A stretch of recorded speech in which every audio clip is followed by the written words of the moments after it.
Good morning, hello, Farmer Ben here. Back once again to offend you with the outrageous British accent. I am so sorry, I can do very little about it. I have considered trying to speak American, but I do find American very hard to speak. The language is just so different to English. So I'm going to give it a brief go. Howdy, partners. Not sure how that went down. I've been trying it at home, practicing it in front of the mirror. It's not great. I can do a little bit of Welsh as well, but Welsh I'm fairly limited, so I can say Farmer Bendwi, which is at least probably slightly better than my American I can manage. Oh look, one of my training camps is nearly finished. Ooh, exciting. Anyway, here we are, little wavy man on a bridge. I hate you, little wavy man. A question has been raised. What happens to the birds when you shoot them? Here are the birds. I'm shooting them down. You can see their bodies falling down on my base. No, they don't turn into food. Let's just watch this one. Here it comes, here it comes, here it comes. Where'd it go? Bump. And just beneath where it landed, there is this little wavy man. I pressed the wrong button. Zoom in on the wavy man. You lying little thief. Don't wave at me. You've stolen my bird. You steal my birds, you little wavy men. I hate you so much. So not only are they lazy and useless, they steal my birds and stop them being the food from the birds being given to more useful, to anything more useful. I hate the little wavy men. Anyway, going into the alliance. Now, this is the second part of our alliance war, and we wanted to see how we are doing. Now, as you can see at the moment, our tactics seem to be working together. Well, our strategy, I should say, seems to be working together. We are currently winning the war, which is what I was hoping for. We'll have a look at the battlefield in a second. Let's just quickly see. If I click on Pinky in the Brain, I can click on our banner, and I can see we've got 18 war energy left. So we've used a lot of our war energy. They, however, have got 59 war energy left. So this is one of these wars. It could come down to who uses the most world energy. Moving on to the battlefield. Boom, boom, boom, boom, boom. Our battlefield here, we can see that they have... we've got who's online on our side at the moment. Me and the mighty Kartok are on the game. Their leader is on the game. They have got a few more players still going off. Let's have a quick look down the scoreboard. You can see that they've got quite a lot of strong scorers, actually. I was hoping to see slightly more lower scores from them now that they are hopefully coming up against our coordinated tanks. Normally, you can sort of see that our opponents tend to struggle more in the second half of the war. Doesn't seem to be the case here so much, which is a shame. But never mind. Onwards and upwards. We will see if we can where we can go with this. Now, at the moment, I'm looking for a team with a purple tank. I can only see one. I've used my purple team, so I'm now going to use my yellow team. Moloch. I'm sure Moloch is a character from something or other. Moloch. I am Moloch. That sounds... Oh, maybe I've used my yellow team. Have I used my yellow team? Did I use my yellow team earlier on? Where's Leonidas? If I've used Leonidas, I've used my yellow team. Oh no, there he is. Just haven't been using him. So I'm going to go Leonidas, who is a sniper in my strongest yellow. I'm going to go with Justice, who is a weakener. Albeit not a weakener in the sense of lowering their shields. He's a weakener in the sense of blinding them, which can be a massively powerful skill. His mana is slow, which is a shame, but there we go. I might give him the fast mana troops, or I might opt to give them to Wukong or Leonidas. I'm not sure at the moment. I'm really decided on that one. I'm not going to take Wilbur. No, I'm not going to take Wilbur. I'm going to take Gormek as my standard lowerer, which means that I'm going to need a healer. Healer-wise, let me see, who do I have available still? I'm quite lucky, as you can see, I've got quite a deep bench, which gives me quite an advantage, so I am going to go for healer-wise, I'm going to go with Sabina. So here we go, fingers crossed if I can get a good start. Sabina is also a debuffer, which could be really important when I'm facing Cyprian as a tank. Perfect riposte. As I said, I don't like it on a defence team. I love using it in attack, but I find on defence teams it's a bit too easy to bypass and debuff. The other thing to note about the team that we are fighting is that though they are quite strong and have lots of strong players, most of their strong players Oh, excuse me. Most of their stronger players have already hit, so hopefully we will see a sort of general weakening off of their power. What a hideous screen, given the colours that I'm using. There we go. So sometimes the game just does not give you the colours you want. I have a suspicion. Looking at this is going to be a real struggle. I really need to be slamming some yellows into Cyprian, and that is just not going to happen with this screen. There we are. So you can see the amount of damage yellows do. It's going to be a struggle. This is going to be a hard one. If I win this, this is going to take quite something now. Oh, look at that. Where do I even move? So yeah, sometimes, as with everyone playing the game, the screen just makes it very, very difficult for me. I think that's what's going on here. I am going to need my debuffer to go off if I really want to have much of a chance. I could use Gormek. Gormek is now a risk, because if I use Gormek, he will wound himself. Whoever I hit, he is going to wound himself because of the position of the perfect riposte, which is annoying. Sabina still not quite got enough energy to go off.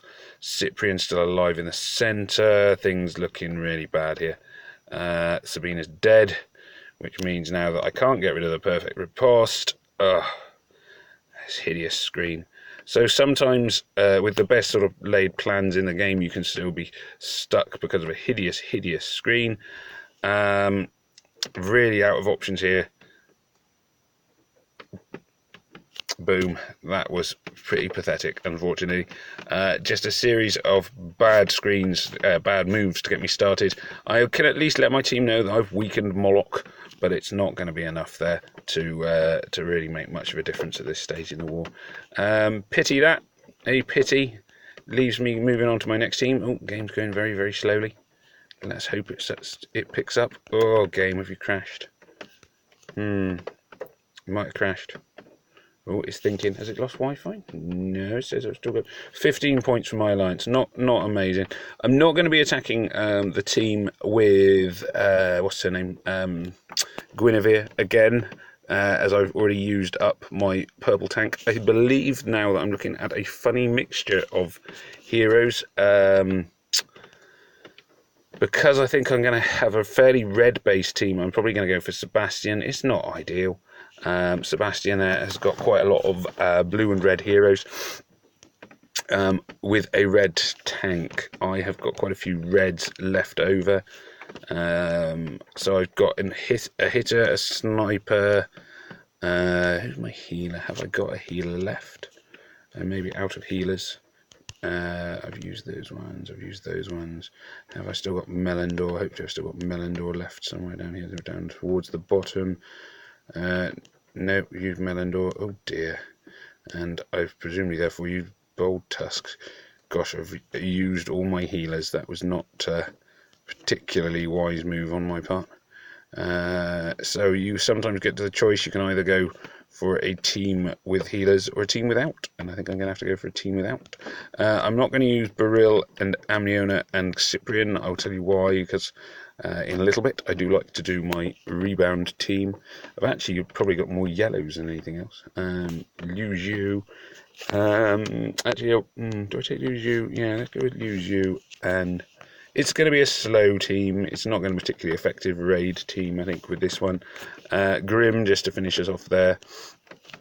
Looking down towards the bottom, who else have I still got alive? I've used a lot of my heroes.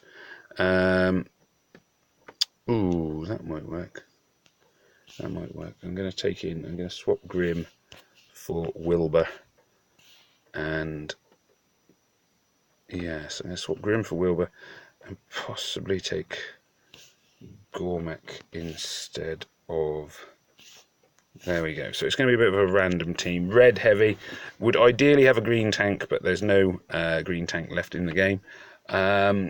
This is going to be a close war, no two ways about it. They are doing very well for themselves. They've managed some very strong attacks, which shows that they obviously have quite deep benches.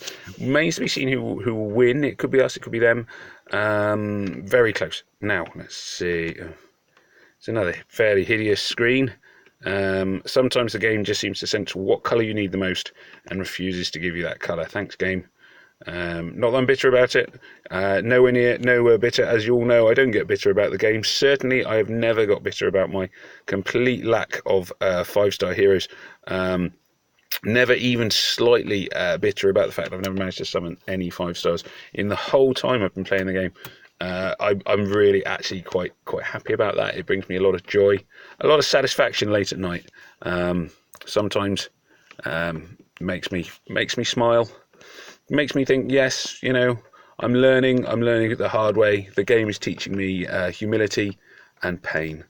So I'm just going to set off Aslar. Now Aslar, at least it will hit everyone and sets them all on fire. Ha ha ha! Burn, burn, burn! Ha ha ha! Oh, excuse me. Carried away there for a second. So Aslar is good. He sets everyone off. Now their attacks are split. Mine are also split, but the advantage for me is that his attacks are kind of, my health is up a lot and his is down a lot. It's quite good. It's not necessarily going to be a winning raid. I'm still not sure. Oh, revive. Go away, revive. So revive is quite annoying, but he's dead anyway, which is quite handy. He's burned himself to death. Burning is quite effective, and this one is actually shaping up to be a win at the moment. We shall see. Rigard could still be a little bit dangerous, but I don't think he's going to be a major pain. Ooh, press the wrong button. Let's see. Rigard. He's still on fire. Rigard is one of the few heroes who removes the fire from you. He removes status ailments, which is his great advantage. I've only recently got Rigard, and he's a big fan of mine. 62 points for my alliance. Ooh, crikey, that was a good result. Pleased with that one. Now, my last attack is going to be Team Rebound. Team Rebound are very much a hit and miss team. They are my leftover team. There is no two ways about it. This is always the most random team I have. As I say, because I have one of the stronger teams in the alliance, I always try and make sure that when I'm raiding, I go for some of a whole team. I try not to hit weaker teams because it's better that I weaken one of the stronger teams and give the rest of my alliance somebody to aim at. Sometimes with Team Rebound, it can work incredibly well, and I find that I'm massively weak in a team. Other times, Team Rebound let me down quite badly. We shall see. We shall see how it goes. Now, for this one, I'm going to make sure that my two Riposters, Beryl and Cyprian, have both got fast mana troops. And that's really important because their own basic attack is not great. It's not going to do me a massive favour. I'm going to swap my better troops there as well with Grim, because I've swapped them around a little bit. Really, this one will come down to the boards. Now, I've chosen an opponent who has got a great deal of hit all heroes like Aslar and people like that who will do a lot to my team if they go off, but because of the riposte they will also do an awful lot of damage to themselves. I don't have a healer, which is a shame. I like my riposte team to have a healer. I am short today of healers. I think I must have used more than I realised in the first part of the war. So really, I'm just hoping that my riposters can go off before, particularly before somebody like Izania. Yes. So Izania is obviously very dangerous. She is small potential. She's going to die before she kills me. Oh, there we go. That's quite handy. Unexpected, but handy. So quite a good start for my riposting team. With a reasonable amount of luck, I can pretty much guarantee now that the rest of their heroes are going to kill themselves. I'm not going to use the ghost power of Amniona at the moment because I actually wanted to get hit. In that sense, actually thinking about it, she was a really bad hero to take with the riposters. Just goes to show sometimes you really can not foresee the problems that are going to come up. There we are. That's three. Most of their heroes now have killed themselves, which is really kind of them. Oh, hang on, I've pressed the wrong button again. I need to move this. It's way on my way here.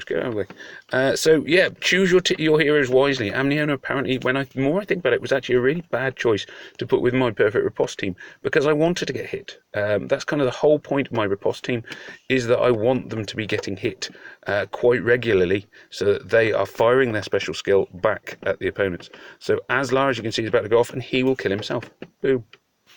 A perfect result for Team Rebound. Gone slope. There we go. So Team Rebound. Okay, 3 of them died. That last attack by Aslar there, but it was way too late. Way too late for them. And actually, then again, I was just thinking suddenly Amniona became one of the 2 survivors. That added a lot of resilience to my team, so maybe he is one to take with perfect riposte. It's one of the beauties of the game. There is a lot to think about, a lot of pluses and minuses. It's given us another few hundred points, which is quite handy. A little bit more of a lead. They are still very much in this, and as you can sort of see looking at the screen, they are very active. We're down to 15 flags left. There are a few players. I expect we will use nearly all of our flags. They are still at 52 flags, and as you can see, they've got a lot of players in Diamond. A lot of very strong players, and then a sudden sort of drop off. Mainly Platinum and Gold. They are a strong alliance, very high scoring, so it is going to be a tight battle. In terms of raw power, they are definitely stronger than us, but it will come down to tactics, strategy, and everything else. That's not what I wanted to press on. Just quickly looking at the attackers, you can see, yes, I've managed to get the strongest in our alliance, at least for the moment. We've got most of the top spots. It just remains to be seen if we can hold on to the lead that we've got. Anyway, we shall see. I will try and tag on later on the results from the war. Okay, peace out, Farmer Ben. Oh, hello. Boom. Later that day. Okay, after that amazing piece of Hollywood cinema, we can return for the results of the war. So it didn't go well for us, let's put it that way. We didn't win. We didn't win the war, which is a shame. We were doing quite well when we looked earlier on, but ultimately they came back to win. So we can now look at the war. 3798 to 4449. Unfortunately, quite a win for them in the end. They were scoring more points than we were for most of their flags. Just to have a quick look, we had 12 flags left over, which is quite bad for us, actually. Normally we do manage to use up, we normally get down into single figures of flags, so that is a shame. Let's move you out of the way. They had 13 flags left over, so 1 more than us. But they definitely made better use of their flags in this particular war. As we sort of could see straight away, we have 5 players in Diamonds. They have 1, 2, 3, 4, 5. Oh, hang on, I don't even need to count, do I? So it's only, they have 9 in Diamond level. So they had, we knew they were going to be a strong team. I think we put up a reasonable defence. I think everybody can be quite proud of their performance. But unfortunately, this war was not one for us. Just have a look at the battlefield at the end.